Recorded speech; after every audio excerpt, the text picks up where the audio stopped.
Всем привет!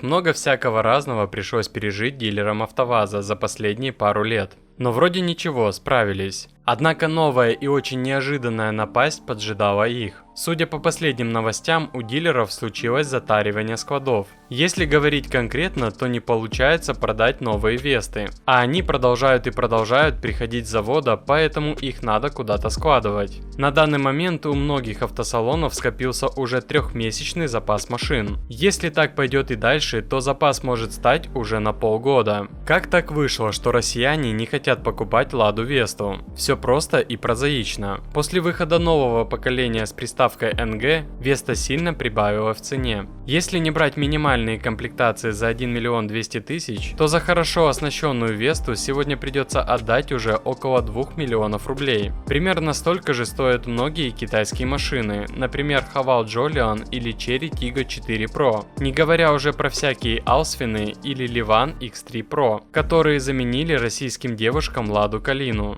И штука в том, что несмотря на все усовершенствования АвтоВАЗа, Веста проигрывает китайцам в оснащении, сильно проигрывает. Например, у нее попросту отсутствует версия с автоматической коробкой передач, даже с пресловутым роботом, от которого все плевались. Не говоря уже про всякие панорамные крыши, толку от них никакого, конечно, но китайцы попросту могут предложить такую опцию за такие же деньги, и почему бы ее тогда не взять? А если брать отдельно тот же Jolion, то по цене Весты Sportline, которая до сотни разгоняется за 10 с лишним секунд, можно купить Haval уже с полным приводом, для России крайне актуально. В конце концов, россияне бы брали Весту, если бы она была на голову надежнее китайских аналогов. Но нет, увы, пока Веста NG сильно огорчает. Например, я находил список из 27 поломок, которые случаются у владельцев в первые же недели владения. Очевидно, что ее надо доводить до ума. Что же делать АвтоВАЗу? Снижать цены? Что им еще остается? Интересно, что облегчить Весте жизнь не помогло даже повышение утилизационного сбора. А ведь за него так родили в Тольятти. Получается, что пока АвтоВАЗ вне конкуренции только по Гранте и Ниве. Ничего настолько же дубового и простенького у китайцев нет, поэтому здесь они конкурировать не могут.